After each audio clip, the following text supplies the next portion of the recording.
नमस्कार, अश्विनीज रेसिपीमध्ये सर्वांचं मनापासून स्वागत. आणि आज आपण रवा कटलेट कसे बनवायचे हे पाहणार आहोत, जे नेहमीच्या कटलेटपेक्षा वेगळे आहेत. खायलाही टेस्टी लागतात, क्रिस्पीही होतात आणि बनवायलासुद्धा सोपे आहेत. तर आपण वेळ न घालवता रेसिपीला सुरुवात करूयात. तर त्यासाठी आपल्याला सगळ्यात अगोदर एक बाउल घ्यायची, त्यामध्ये 1 कप दही घ्यायचं. फेटलेलं दही आहे हे. यामध्ये चवीनुसार मीठ टाकायचं, साखर टाकायची आहे थोडी. इथे मी काळी मिरी पूड घेतली आणि वेलची पूड घेतलेली ती टाकायची. यासोबतच आपल्याला लाल तिखट टाकायचे, हिंग टाकायचा थोडासा, 1 छोटा चमचा धनेपूड, अर्धा चमचा यामध्ये जिरेपूड आणि 1 चमचा यामध्ये आलं लसणाची पेस्ट टाकून याला व्यवस्थित आपल्याला मिक्स करून घ्यायचे. फक्त यासाठी जे आपण दही वापरतो ते जास्त आंबट नसावं. खूप आंबट दही असेल तर मग चव चांगली लागत नाही कटलेटची. हे मिक्स झाले की यामध्ये 1 कप पाणी टाकायचे. जेवढं दही घेतलं तेवढंच पाणी टाकायचं आपल्याला आणि याला पुन्हा एकदा मिक्स करून घ्यायचं. हे मिक्स झाले की यामध्ये आपल्याला रवा टाकायचा आहे. तर पाऊण कप आपण रवा यामध्ये वापरतोय. अर्धा कप आणि पाव कप एवढा रवा मी यामध्ये टाकला आहे आणि याला पुन्हा मिक्स करून घेते. तर रेग्युलर आपण जो शिरा किंवा उपमा बनवण्यासाठी रवा वापरतो तोच रवा आहे हा. मिक्स करून घ्यायचं. हे रवा यामध्ये व्यवस्थित मिक्स झाला की आपण 10 मिनटे रेस्ट होण्यासाठी ठेवणार आहोत, म्हणजे रवा व्यवस्थित यामध्ये भिजला जातो. 10 मिनटानंतर मी गॅसवरती एक कढई गरम करायला ठेवली. त्यामध्ये थोडंसं तेल टाकले, जिरं टाकलेले आहेत. जिरं व्यवस्थित तडतडू द्यायचे. जिरं व्यवस्थित तडतडले की 1 हिरवी मिरची मी कट करून घेतलेली आहे बारीक, ती टाकायची आपल्याला यामध्ये. हिरवी मिरची व्यवस्थित परतली गेली की यामध्ये आपल्याला बारीक कट केलेले बीन्स टाकायच्यात आणि बारीक कट केलेलं गाजर टाकायचं आहे. तर 2 टेबलस्पून बीन्स टाकल्यात मी आणि 2 टेबलस्पून एवढं बारीक कट केलेलं गाजर टाकते. याचं प्रमाण तुम्ही आवडीनुसार कमी जास्तही करू शकता आणि भाज्यासुद्धा तुमच्या आवडीच्या तुम्ही यामध्ये वापरू शकता. हे मिक्स करून घ्यायचं आपल्याला. याला थोडंसं आपल्याला परतून घ्यायचं आहे. थोडंसं मीठ टाकते मी, अगदी फक्त या भाज्यापुरतंच मीठ टाकायचं यामध्ये आणि याला 1-2-4 मिनटं आपल्याला परतून घ्यायचं, म्हणजे ह्या भाज्या थोड्या सॉफ्ट होतील. हे थोडंसं सॉफ्ट झालं किंवा 1-2-4 मिनटं परतलं गेलं की जे आपण रवा भिजण्यासाठी ठेवलेला आहे तो रवा आपल्याला यामध्ये टाकायचा आहे आणि याला परतून घ्यायचं आहे. तर गॅसची फ्लेम आपल्याला लो टू मीडियम ठेवायची आणि याला व्यवस्थित मिक्स करून घ्यायचे.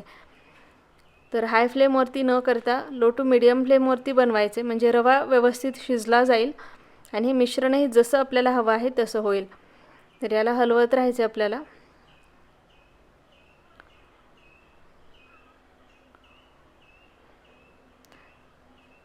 तर एक 8 ते 10 मिनटं लागतील आपल्याला हे होण्यासाठी. 8-10 मिनटं हे परतून घ्यायचे. तर एक 8-10 मिनटानंतर मिश्रण या पद्धतीचं तयार होईल. तुम्ही बघू शकता घट्टही झालेलं आहे आणि व्यवस्थित परतलं देखील गेलेलं आहे. फक्त हे आपल्याला पातळ असतानाच गॅस बंद नाही करायचा. या मिश्रणाचा छान घट्टसर असा गोळा तयार व्हायला हवा. हे जर मिश्रण पातळ राहिलं तर मग कटलेट बनवता येणार नाही. त्यामुळे हे मिश्रण छान घट्ट होईपर्यंत आपल्याला परतून घ्यायचं आहे. व्यवस्थित परतलं की त्याचा छान एकसारखा गोळा तयार होईल आणि हे मिश्रण सॉफ्टसुद्धा असायला हवं. रवा शिजून छान मऊ व्हायला हवा. तर या पद्धतीने तुम्ही बघू शकता. आता हे छान परतलं गेलं की एक गोळा तयार झालेला आहे. तर आता मी गॅस बंद केला आहे आणि हे मिश्रण एका परातीमध्ये थंड होण्यासाठी काढून घेते. हे आपल्याला थंड करून घ्यायचे.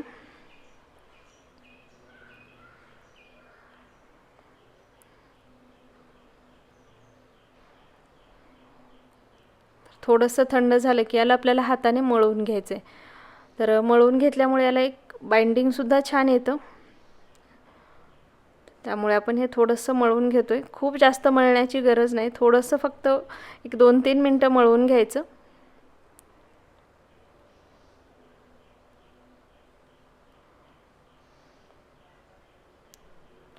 हे मळून झालेले याचा गोळा आपला तयार झालेला आहे छान असा. तर यामध्ये मी कोथिंबीर टाकते, बारीक कट करून घेतलेली कोथिंबीर आहे. तर तुम्ही ही कोथिंबीर अगोदरही टाकू शकता जेव्हा आपण हे मिश्रण परतून घेतलं त्या स्टेजला, पण मी विसरले त्यामुळे आत्ता टाकते आणि पुन्हा हे मिक्स करून घेते. कोथिंबीर व्यवस्थित मिक्स करून घेतली की याचे आपल्याला छोटे छोटे गोळे तयार करून घ्यायचे. तुम्हाला कटलेट ज्या आकाराचे बनवायचे आहेत त्या आकाराचे आपल्याला याचे गोळे बनवून घ्यायचे. तर रेग्युलर आपण ज्या साईजचे कटलेट बनवतो त्याच साईजचे मी गोळे तयार करून घेते आहे. सर्व पिठाचे आपण गोळे तयार करून घेणार आहोत. तर हे व्यवस्थित परतलं गेलेलं असल्यामुळे तुम्ही बघू शकता याला बाइंडिंग छान येते. व्यवस्थित याचे गोळेही तयार होत आहेत. तर इथे मी सर्व पिठाचे गोळे तयार करून घेतले. एका वाटीमध्ये मैदा घेतला, आपण स्लरी बनवणार आहोत. तर त्यामध्ये आपल्याला थोडं पाणी आणि थोडंसं मीठ टाकून याची स्लरी बनवून घ्यायची. थोडंसं मीठ टाकायचं आणि मिक्स करून घ्यायचं आणि पाणी लागेल तसं टाकून या पद्धतीची आपल्याला स्लरी बनवायची आहे. तर आपली स्लरी तयार झाली आहे. यानंतर आपल्याला ब्रेड क्रम्स लागणार आहेत आणि चीज लागणार आहे. तर इथे मी मोझरेला चीज घेतलं आहे, तर तुम्ही प्रोसेस चीजसुद्धा घेऊ शकता. तर हे जे गोळे बनवून घेतलेले आहेत त्यामध्ये आपल्याला चीज स्टफ करायचं. तर या पद्धतीने याला थोडासा वाटीसारखा आकार द्यायचा आणि यामध्ये चीज स्टफ करायचं.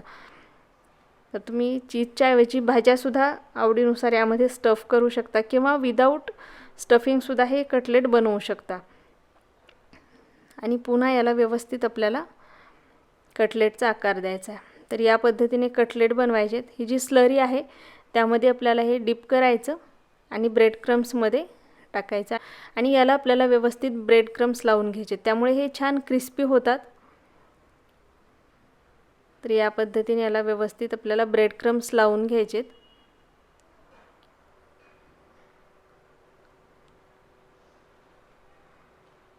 तर याच पद्धतीने राहिलेले सुद्धा मी कटलेट बनवून घेते.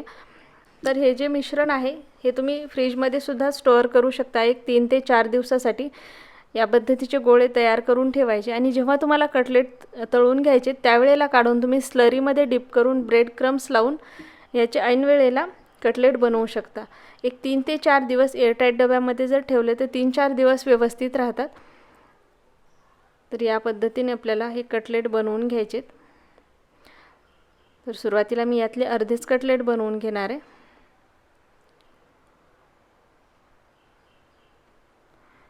तर इथे मी काही कटलेट बनवून घेतलेत, हे आपण फ्राय करणार आहोत. तर मी शालो फ्राय करते, तुम्ही डीप फ्रायसुद्धा करू शकता.